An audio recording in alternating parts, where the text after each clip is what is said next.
Good morning to everyone. My name is D.B. Hrudaya. Hrudaya means heart. I don't know why my parents gave me that name, but now I realize what they meant. And I come from Orissa State, and I bring greetings from Orissa People's Church to you.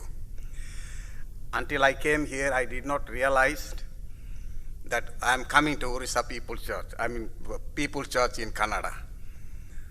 So I told Dr. Ron, way back when I was working with Operation Mobilization as a volunteer, I happened to listen the cassettes of Dr. Smith, and it was so encouraging. The People's Church was fired. It was blessed by the cassettes, by the ministry. This morning I would like to share with you how I came to know the Lord. Until 21 years, I never heard about Jesus Christ. I come from animism background, surrounded by Hindus. My parents used to take me to temple areas and observe so many things happening there. I did not realize there is a meaning in human life. There is a meaning of life after death. And it continued for 21 years until I reached my horticultural studies. And in those days, we used to do some exercise. And while we were walking on the roadside, two gentlemen met me. They were not pastors, evangelists, or preachers. One was a postman, and another one was a craft teacher. He's a tailor. And they asked me, "What is your name?" I told them, "I am Hrudaya." And I responded them. They asked me, "Have you given your heart to Jesus?" And that is the first time I heard the name of Jesus Christ. And I was wondering what they were asking me. Then they took me, it is a roadside, and under the tree, we sat down, and these two people, they opened their Bibles, and one after one, they were reading the scripture for me, and they were explaining me what it means to be saved. And it was not getting through me because I was very much afraid why these people were talking and why these people are reading this book. And that is the first time I saw the Bible, heard the name of Jesus Christ, and heard about giving your heart to Jesus. Then both of them asked me, "Would you like to pray?" And I said, "Okay, you pray." And they asked me, "Okay, you close your eyes, kneel down, fold your hands," which I simply followed them. But within my heart, I was so fearful, then what will happen? Then when they were praying, I saw them, the tears were rolling on their faces. They were crying for me. The one word I remember is, "Lord, you touch this young man and use him for your glory." 9 months later, when I got an appointment in a horticulture department, and in the room where I was staying, I was thinking about myself and thinking over the matter, what happened on the roadside. I said, "Okay, I will give my heart to Jesus," but I did not realize what was really happening to me. Then, all of a sudden, the Spirit of God convicted that all have sinned and fallen short of the glory of God. And free gift of Jesus Christ is eternal life. Why don't you give your heart? And the scripture came to me was Proverbs chapter 23, verse 26. Says, my son, give me your heart and let your eyes observe my laws. And at that time I had no Bible. But this scripture was quoted by the Holy Spirit to my heart. Son, give your heart. Son, give your heart. I began to cry, knowing nothing about repentance, knowing nothing about how to confess about sin. I was simply crying. I just wept, and till the morning, 2 o'clock, when I got up, opened the window and saw it was still dark. I couldn't sleep. And that day, something happened. I felt something fallen down from my heart. I was released. Early in the morning, 4 o'clock, I took bicycle, went to hospital, and asked the doctor, please check something fallen out of me. I feel so light. I don't know what happened.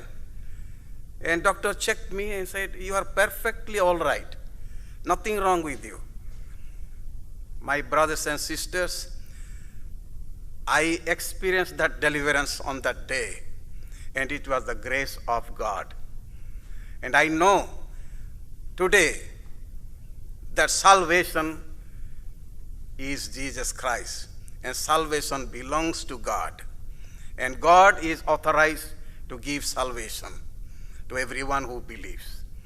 And that day, I wanted to tell my parents that I was a Christian. But how can I tell? I did not know any Christian language until that time. I went to post office and sent a telegram to my parents saying Hrudaya expired, meaning Hrudaya was born again. My parents received the telegram.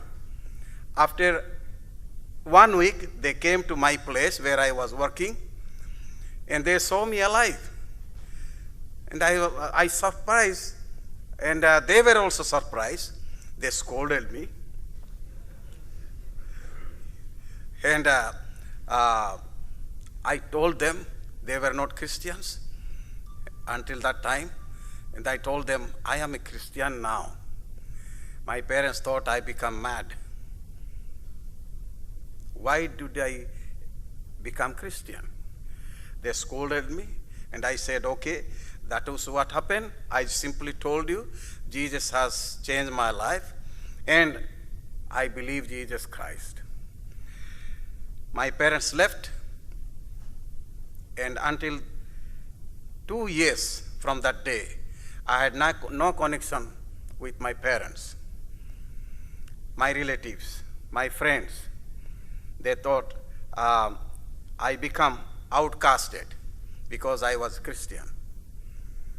And becoming Christian will take you to lower caste, even from Hinduism caste system.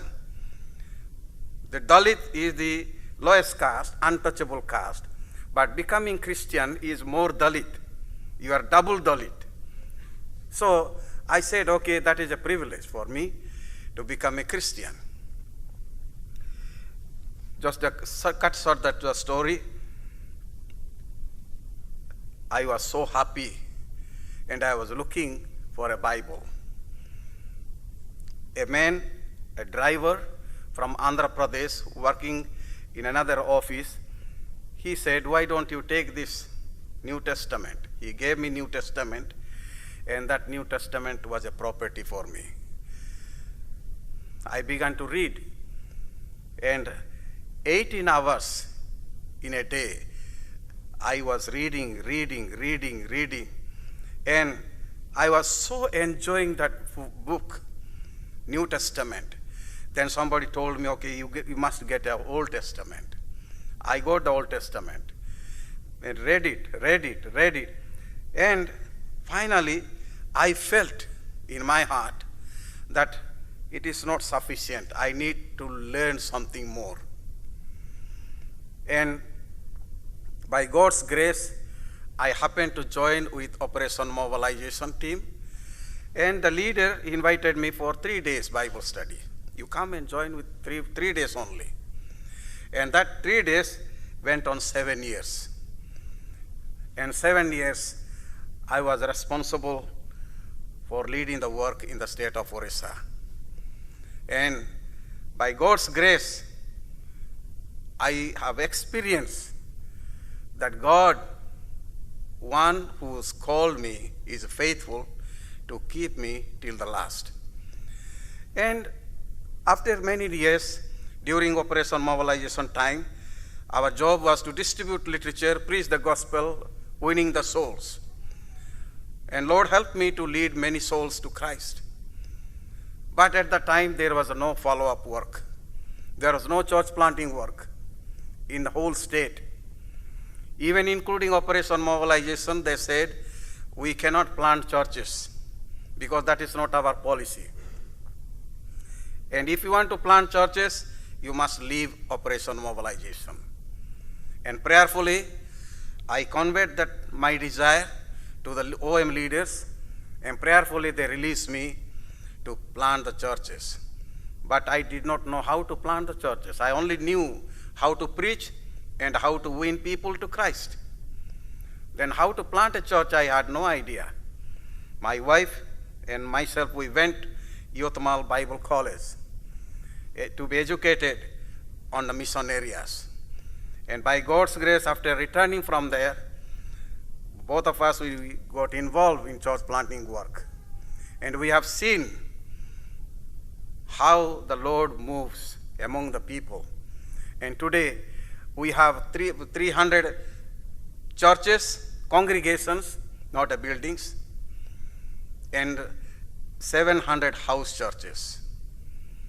And that is first generation Christians. We work in 21 districts of 30 in Orissa state through 90 plus workers in the field and in the office. And we thank God for Intercede International for coming alongside with us to help us financially, even strengthening our calling so that many more villages can be reached. In Orissa, we have 50,000 villages, 254 caste groups, those who have never heard the name of Jesus Christ. And in Orissa, 41 million people, 84% are Hindus. Dalit caste is majority, those who have never heard the name of Jesus Christ. There are so many. Need is huge. And therefore, my coming over to here is just to solicit your prayer support and encourage us as much as you can so that this lost many millions in the state of Orissa, the poorest of the poor, the 11th state in India, will have opportunity to hear the name of Jesus Christ. And I thank God for this opportunity of coming here to seeing face to face and realizing that you are behind with us in prayer and support and appreciate your deep involvement. And as the church is planted, persecution is also increasing. I come from Kandhamal district, where in 2008, the violence took place because blame was shifted to Christians. The Maoist people killed one Hindu priest and few other his associates. And that blame was shifted to Christians as if Christians killed this Hindu priest. So 50,000 Christians from that village were displaced. 300 churches were destroyed. 120 pastors and Christians were killed. 11 institutions were destroyed. And 5,000 Christian homes were totally vandalized. But by God's grace, through the support of International Body of Christ, the situation was restored. But the gravity of persecution is still existing, the fire is still there, and it so happens here and there. And thank you so much for your prayer, even at these difficult times, and there are more difficult times are coming. But in spite of all this, God is moving in the state of Orissa. Churches are being planted. We were 2.7% according to the government census, but non-officially, we can proclaim today we are about 4% today. And we can do more. Lord has to do more work through many individuals. Ordinary people are involved in the work of God. Ordinary people are involved in church planting work. Ordinary people are involved in obeying the Great Commission. And as simple it is, when I teach about obedience, you cannot secretly obey God's laws. All obedience or disobedience is revealed to God. He knows our hearts. And I used to take a demonstration and a close. Maybe one of you can come. Brother, can you come, please? Yes. Bring your chair here. Just this chair. Yeah.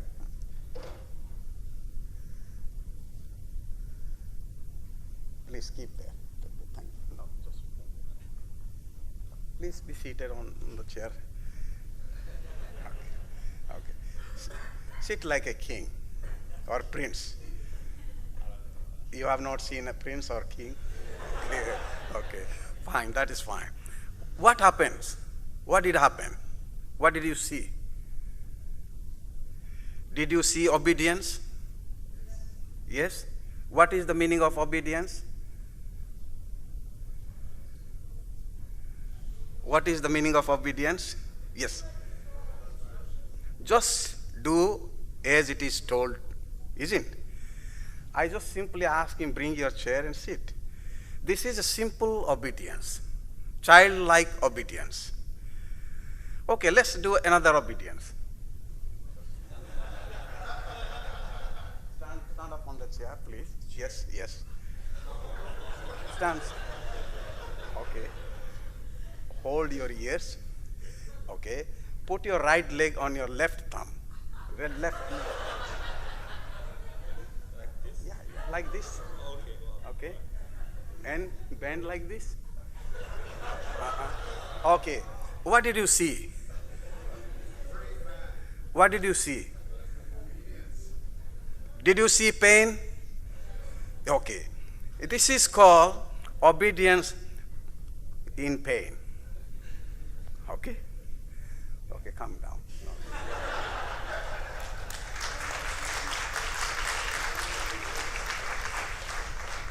What is your name, brother? Brother Chairman, would you lift up your hands, please? Hold your ears. Sit down. Turn back side. What is happening? He is doing nothing. I'm telling him, so he's disobedience. You see? So, simple obedience, painful obedience, and no obedience. Any obedience cannot be done secretly. All obedience is known to God.